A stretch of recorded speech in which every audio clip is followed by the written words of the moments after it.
Shalom, salam sejahtera bagi Bapak Ibu Saudara-saudara sekalian, juga anak-anak yang dikasihi oleh Tuhan Yesus Kristus. Berjumpa kembali bersama saya Pendeta Eka di dalam renungan firman Tuhan pada hari ini, hari Senin tanggal 1 Maret 2022. Sukacita dan damai sejahtera dari Tuhan kita Yesus Kristus kiranya menyertai kehidupan kita sekalian. Puji nama Tuhan. Pembacaan firman Tuhan hari ini Mazmur yang ke-51, kiranya firman Tuhan memberkati kita sekalian. Baik Bapak Ibu Saudara-saudara, anak-anak yang dikasihi oleh Tuhan, sebelum kita merenungkan bagian firman yang kita baca hari ini, kita akan berdoa terlebih dahulu. Tuhan Allah Bapa di surga yang kami puja sembah dalam Yesus Kristus, kami sungguh bersyukur dan berterima kasih kepada Tuhan yang memelihara hidup kami sampai hari ini. Kami mengucap syukur juga kalau kami diberikan kesehatan, kekuatan, dan kami percaya Tuhan juga yang akan menjamah, memberkati saudara-saudara kami yang sakit, dipulihkan, disembuhkan dalam nama Tuhan Yesus. Juga kami bersyukur untuk kesempatan kami belajar firman Tuhan. Mohon Engkau yang memampukan untuk kami dapat memahami firman Tuhan. Engkau juga menolong kami untuk kami dapat terapkan dalam hidup kami. Terima kasih Bapa, terpujilah namamu. Demi nama Tuhan Yesus kami berdoa dan bersyukur. Haleluya. Amin. Mazmur yang ke-51. Untuk pemimpin biduan, Mazmur dari Daud. Ketika Nabi Nathan datang kepadanya setelah ia menghampiri Betsyeba. Kasihanilah aku ya Allah menurut kasih setiamu. Hapuskanlah pelanggaranku menurut rahmatmu yang besar. Bersihkanlah aku seluruhnya dari kesalahanku, dan tahirkanlah aku dari dosaku. Sebab aku sendiri sadar akan pelanggaranku. Aku senantiasa bergumul dengan dosaku. Terhadap engkau sajalah aku telah berdosa, dan melakukan apa yang kuanggap jahat. Supaya ternyata engkau adil dalam putusanmu, bersih dalam penghukumanmu. Sesungguhnya dalam kesalahan aku diperanakan, dalam dosa aku dikandung ibuku. Sesungguhnya engkau berkenan akan kebenaran dalam batin, dan dengan diam-diam engkau memberitahukan hikmat kepadaku. Bersihkanlah aku daripada dosaku dengan hisop, maka aku menjadi tahir. Basuhlah aku, maka aku menjadi lebih putih dari salju. Biarlah aku mendengar kegirangan dan sukacita. Biarlah tulang yang kau remukan bersorak-sorak kembali. Sembunyikanlah wajahmu terhadap dosaku. Hapuskanlah segala kesalahanku. Jadikanlah hatiku tahir ya Allah. Dan perbaharuilah batinku dengan roh yang teguh.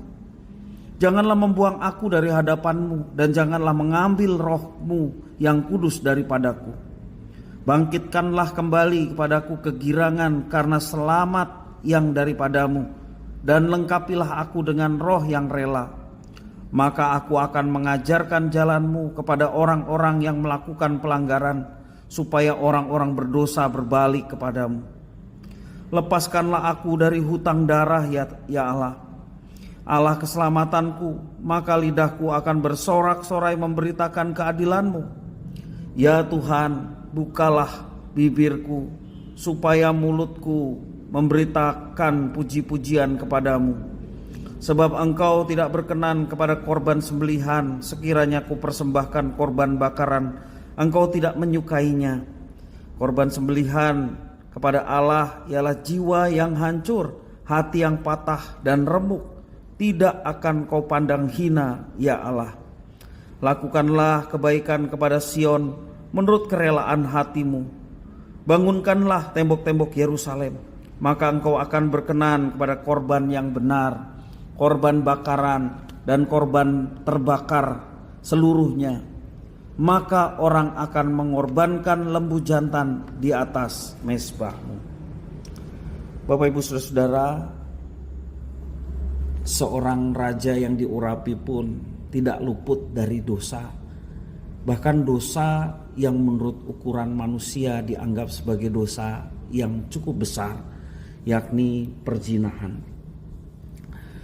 Bapak Ibu Saudara, di dalam Mazmur ini kita melihat di dalam bait yang kedua merupakan Mazmur Daud ketika Nabi Nathan datang padanya setelah ia berzinah dengan Batsheba. Semua manusia adalah makhluk berdosa dan tak luput dari kesalahan, seperti juga Daud. Respon terhadap kesalahan inilah yang membedakan kita. Ada orang-orang yang mau mengakui dosanya, mereka bergegas minta ampun kepada Tuhan atas segala kesalahan yang telah dilakukannya.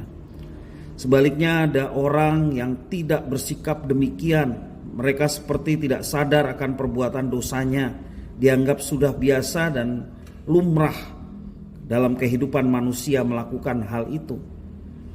Nah, Bapak Ibu Saudara, terhadap mereka yang seringkali tidak menyadari akan perbuatan dosa, hal inilah yang membuat perjalanan iman seseorang selalu berliku-liku penuh dengan tantangan dan tidak pernah menjadi sesuatu hal yang sama satu dengan lainnya. Firman Tuhan hari ini merupakan doa dan refleksi iman dari seorang Daud. Ya, ia begitu menyesali dosanya dan memohon pengampunan kepada Tuhan. Secara khusus doa penyesalan dosa ini terkait penyesalan Daud yang merampas Batsheba, istri Uria, prajurit Daud. Penyesalan dan pengampunan selalu diawali dengan pengakuan dosa. Sebuah pengakuan yang didasarkan oleh kesadaran betapa rapuh diri Daud yang penuh dengan dosa. Dalam bait yang kelima mengatakan demikian, sebab aku sendiri sadar akan pelanggaranku, aku senantiasa bergumul dengan dosaku. Inilah sebuah pengakuan dari seorang Raja Daud. Bapak Ibu Saudara, dosa itu bagaikan belenggu yang melawan dan menjerat hidup kita sebagai manusia. Dan akibat dosa ialah rusaknya baik relasi kita dengan Tuhan, relasi dengan sesama, bahkan relasi dengan alam semesta. Daud sadar betul bahwa untuk memulihkan relasi dia dengan Tuhan perlu campur tangan Tuhan. Berulang kali ia memohon pengampunan dan campur tangan dari Tuhan. Dalam bait yang 10 sampai yang ke-12 itu menyatakan bahwa dia memohon pengampunan Tuhan dan campur tangan Tuhan terhadap dosa yang dilakukannya dan penyesalan. Demikian juga dilanjutkan dengan pertobatan.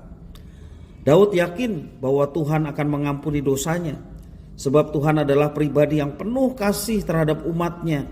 Ia akan mengasihani umatnya dengan rahmatnya yang sedemikian besar, dan dia akan memberikan pemulihan dan hidup yang lebih baik. Tentu saja diawali dengan pengakuan dosa dan pertobatan. Pertobatan artinya tidak akan melakukannya lagi. Nah, ini adalah pesan bagi setiap orang percaya, termasuk Bapak Ibu Saudara, anak-anak, demikian juga saya. Tuhan mengajak agar kita selalu menyadari ketika kita melakukan suatu perbuatan dosa dan menyatakan pengampunan kepada Tuhan. Dan seringkali kita berlagak seolah-olah bisa menyembunyikan dosa dari Allah yang Maha mengetahui segala-galanya. Di hadapan Tuhan semua telanjang, tidak ada yang tersembunyi. Tidak ada yang tersembunyi di hadapannya. Maka Bapak Ibu Saudara, ketika kita menyadari bahwa yang kita lakukan, yang kita ucapkan, mungkin yang juga kita pikirkan, orang lain tidak tahu, mungkin orang terdekat pun tidak tahu. Tapi sadarilah dari renungan hari ini, Tuhan tahu apa yang kita pikirkan, apa yang kita lakukan. Karena itu, sebagaimana pengajaran hari ini, mari kita datang kepada Tuhan, menyadari bahwa itu semua adalah dosa. Perbuatan yang kita lakukan adalah sesuatu yang tidak berkenan kepada Tuhan. Apapun itu, kita semua menyadarinya. Dan di hadapan Tuhan kita memohon ampun dan bertobat untuk tidak melakukannya lagi. Dan sadarilah ketika kita menyadari akan segala dosa yang kita perbuat dan memohon pengampunan kepada Tuhan, Dia adalah satu-satunya Allah yang begitu peduli kepada kita sebagai umatnya, dan Dia siap akan mengampuni. Pengampunan Tuhan bukan sekedar mengatakan, hai manusia, engkau kuampuni, tetapi pengampunan yang Tuhan sediakan, Dia harus datang menjadi manusia. dan dalam keadaan manusia darahnya dicurahkan di Kalvari sehingga pengampunan dosa kita sah.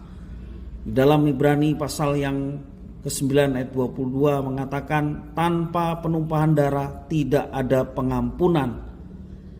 Demikian juga tanpa penumpahan darah Yesus tidak ada pengampunan. Karena itu Bapak Ibu Saudara-saudara, anak-anak yang dikasihi oleh Tuhan, saatnya ketika kita menyadari bahwa ada kesalahan, ada dosa yang kita perbuat, sesegera mungkin selagi kita masih diberi kesempatan hidup untuk datang dan memohon ampun serta bertobat, tidak melakukannya lagi. Dengan pimpinan Roh Kudus, Tuhan memampukan untuk kita dapat melepaskan semuanya itu, sehingga hidup kita sungguh berkenan. Dan kita mau memulihkan hidup kita dengan cara tunduk pada pimpinan Roh Kudus, dan Roh Kudus menuntun kita untuk menerapkan firman Tuhan. Kiranya firman ini boleh memberkati kita sekalian. Mari kita berdoa. Tuhan Allah Bapa di surga, terima kasih atas firman-Mu. Mampukan kami untuk kami dapat terapkan firman Tuhan dalam hidup kami. Terima kasih ya Bapa. Demi nama Tuhan Yesus kami sudah berdoa dan bersyukur. Haleluya. Amin.